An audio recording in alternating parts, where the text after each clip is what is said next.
Today I am going to be sharing with you all the books that I read for the year of 2020. 2020 was like the worst year of my life, and I didn't get very much reading done, but considering how bad it was, I did get some reading enough to share with you.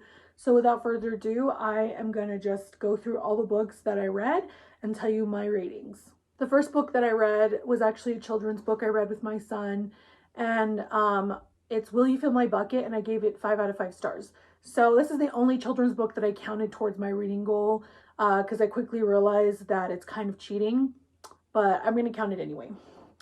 Then the second book that I read for the year of 2020 was The Husband's Secret by Liane Moriarty. This one is I really enjoyed. I felt like it was a great way to start off the year.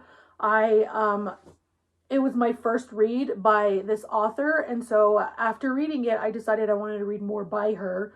I haven't read more by her, but I want to. So The Husband's Secret is basically about this couple, and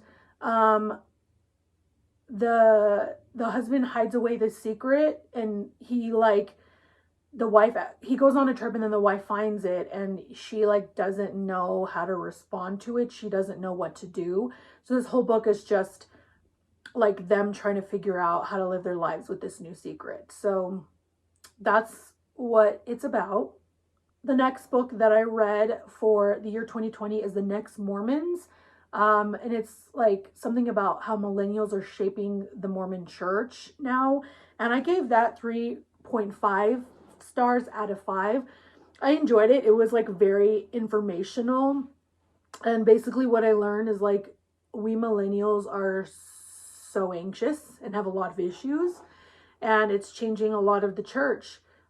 There are goods, like there's positives and negatives about millennials in the church, but I really enjoyed it. It was good, but I just felt like it was kind of a little boring, and I think that's my fault listening to it on audiobook, but I did enjoy it. So if you are LDS and want to learn more, I would highly recommend this book. Okay, the next book that I read for 2020 was We Should All Be Feminists, and of course I gave it 5 out of 5 stars. I feel like because of who I was married to, I could never be a full feminist, and I feel like there's all this negative connotations about feminism now, and I don't want to be one of those crazies, that puts down men and, hate on men. I just want to be somebody who is a woman empowering other women and who is fighting for women to be equal to men, not necessarily to bring men down. And so I really enjoyed it. It gave me a lot of perspective that I didn't see before. And so I would recommend this to any woman out there at all, trans or not. If you're a woman, if you identify as female, read this book because it will give you so much perspective. Okay, so the next book that I read for 2020 was Little Women by, I think it's Louisa May Alcott. I will be sad if I'm wrong. I'm pretty sure it is. And I loved the movie with Saoirse Ronan and Emma Watson, so much so that I should have watched it after I read the book, but I watched it before and it kind of ruined it for me.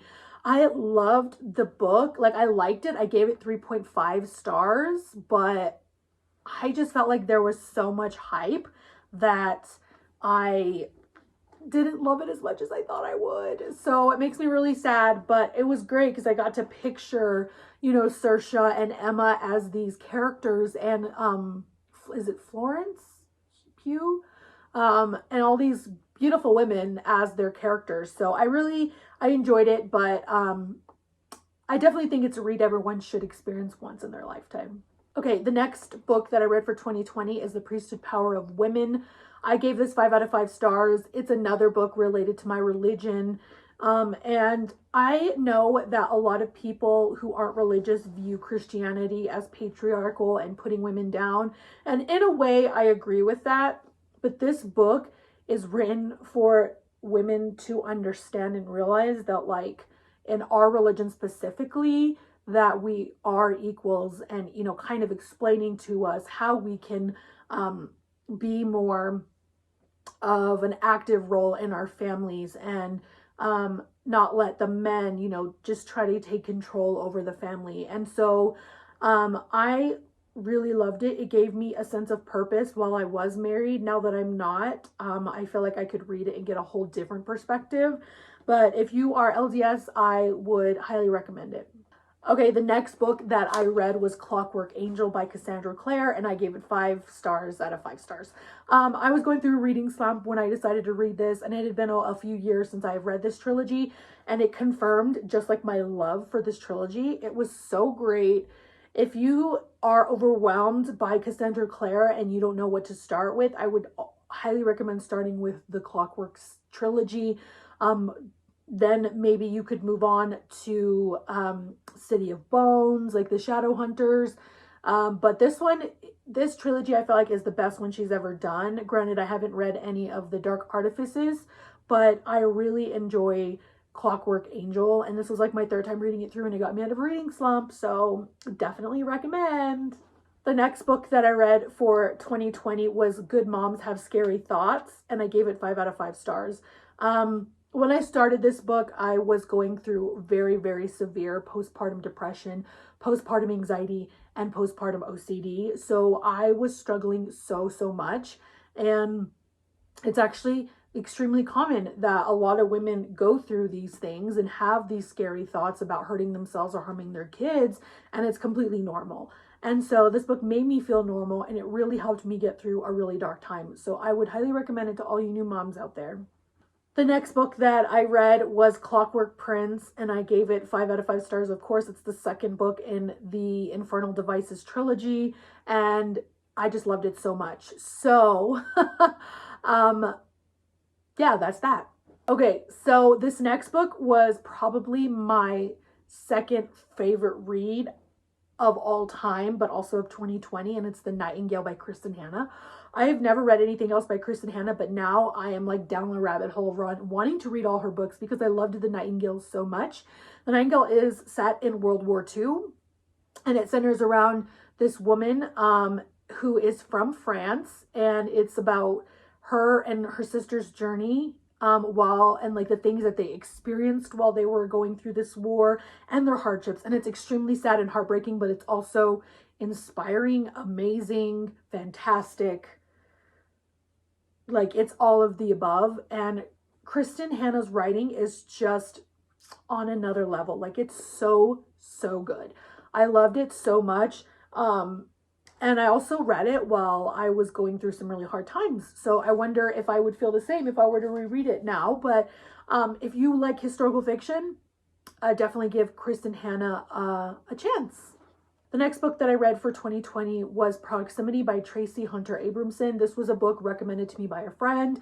We did a buddy read, and while I liked it, I didn't love it. I gave it 3 out of 5 stars. It's a thriller, and it's written by someone who is part of the same faith as me, so there's nothing really gross or scary or disgusting or vulgar in it. But it was pretty good. There were a couple of things that I felt that were predictable, but overall, I really enjoyed it. So I may or may not read more by this author. The next book that I read was The Power of Stillness, and I gave it 5 out of 5 stars. Also another religious book, and I'm sure you can kind of see a theme going on here. I was really struggling, so I needed a lot of like I'm really religious, so I felt like a lot of help in that department. And basically this book is just telling us that life is fast paced and we're all trying to get as much done as possible. And there is a power in being still and meditating and living the slow life. And I think that that's something that a lot of us are wanting, especially me. And so I loved this book. I would really love to reread it, but even if you're not the same religion as me, I would recommend giving it a shot. The next book that I read for 2020 is Clockwork Princess by Cassandra Clare. Gave it 5 out of 5 stars. The best book in the whole trilogy. It just like blew my mind. Honestly, a lot of what happened in the final book I forgot. So it was like rereading it again. And a lot of us would give our literal souls to be able to read a specific series for the first time all over again because of that feeling. But anyway, it just confirmed my love for Cassandra Clare and my love for this trilogy. So 5 out of 5 stars. Okay, so then I read The Ghosts of the Shadow Market, also by Cassandra Clare, and I gave it 4 out of 5 stars. This was set, let's see, after the Infernal Devices, but before the Shadow Hunters, or like kind of like as Shadow Hunters was starting to begin. And it's set in Magnus Bane's perspective, right? Yeah, yeah. So, I mean, there's a lot of other perspective, but mostly Magnus's, and it's basically, I think, a novella. So, yeah, 4 out of 5 stars. I really liked it. The next book that I read is kind of ironic and kind of funny, but it's The 7 Principles for Making a Marriage Work. I gave it 5 out of 5 stars because I feel like it had some really great information. I think it's by John Gottman, and I love everything that he has ever written, but unfortunately, I didn't apply these, and now I'm divorced. So, I mean, all right. And then the next read is my favorite read for the whole year of 2020. I can't stop recommending it. I keep telling everybody they need to read it. And it is not high fantasy, it's like a middle grade or a YA fantasy, but it's a standalone. So it's really easy to read through, and it's like about 1,000 pages, and it's the one and only The Priory of the Orange Tree by Samantha Shannon. I It blew my mind. I loved it so much. So it's about dragons and a kingdom and a queendom and magic, but there are good dragons and there's bad dragons. And so I just loved the world. The world building was just so good. So if you are looking for a standalone fantasy, I would recommend it because there's not a lot of those out there. Most of them are series or trilogies or duologies, but this one is a standalone, and Samantha Shannon knows what she's doing and is a phenomenal writer. So I can't wait to read more by her. All right, so this next read is The Midnight Library by Matt Haig, and this came out at the end of 2020, I think around November of 2020, and it was very hyped, but I requested it at my library, and so I got to read it like right when it came out, and it was so good. I gave it 4.5 out of 5 stars.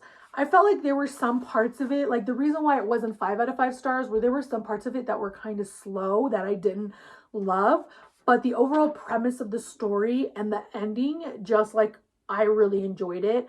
And so basically the story is about a girl who is suicidal and she attempts to take her life, but you know, when this happens, she doesn't die, but she doesn't necessarily live either. She's kind of in this in between limbo, and while she's in this limbo, her mind takes her to this library, and it's set at midnight, and in this library there are books, all like just a never-ending bookshelves of books, and each book contains different like storylines of her life. So if she had made a different decision or done something different, her life would have been different, and in this book, so each book is like a different outcome of how her life would have gone, and so she gets to try them out, and when she finds one that she likes, she can stay there, and that'll be her new reality.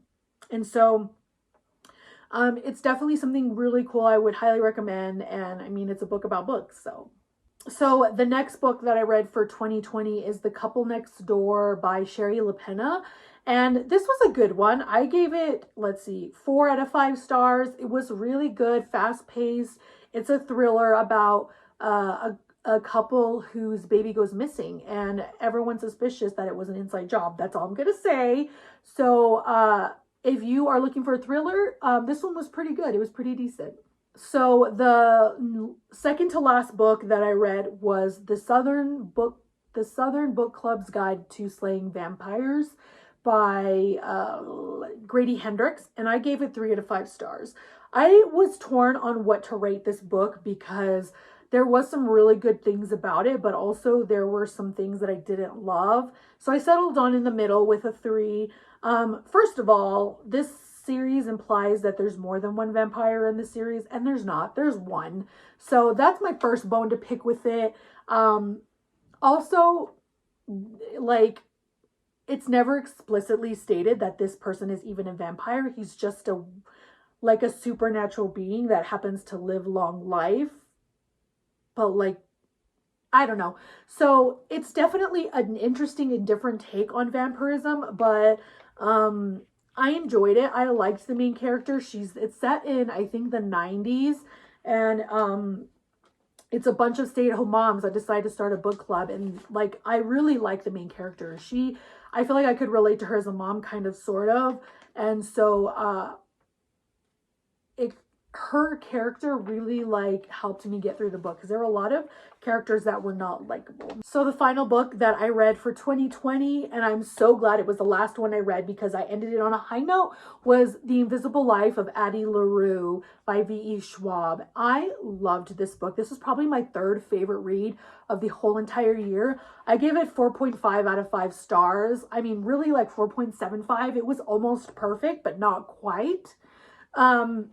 And the reason why I say that is because there is this like this character that Addie supposedly, he's like the protagonist but also the antagonist, and she supposedly like has feelings for him and loves him, but I feel like it just happens too quickly, and it didn't seem like it would really happen. And so that was why I docked it a little, but everything else was perfect. I love V.E. Schwab's writing. I've never read anything else by her, and so I was genuinely like so happy and shocked by how great her writing is. Like, it's just great. And so basically this story is about a girl who's born in the 1700s, and her parents are forcing her to marry this guy that she doesn't want to marry, and she lives in, I said France, right? And she prays to the gods to get her out of this marriage somehow. And so this God that answers gives her what she wants, and it causes her to live a very, very long life, but the cost is her soul. And so that's all I'm going to say, but it's a really great book. It's something that I've never read before, and I really enjoyed it. So lastly and finally, I'm going to talk about the books that I DNF'd. I DNF'd 2 books. The Lies of Locke Lamore, which makes me really sad because one of my favorite booktubers, Murphy, loves the Gentleman's Bastard series, but I just couldn't get into it. I might give it another shot. And then the second book that I DNF'd was Seven Eves, and I actually got really far into this book, like halfway before I finally DNF'd it. I think it's because I was reading the physical book, and once I started listening to the audiobook, I liked it a lot more, but I still didn't finish it. And I'm just like, I'm not wasting my time on a book that doesn't like bring me joy. So that is everything that I read for 2020. I really, really hope that you had a good reading year. Let me know if you read any of the same books that I did, and we can talk about it in the comments. That is it. I'll talk to you very, very soon. And of course, thanks for watching.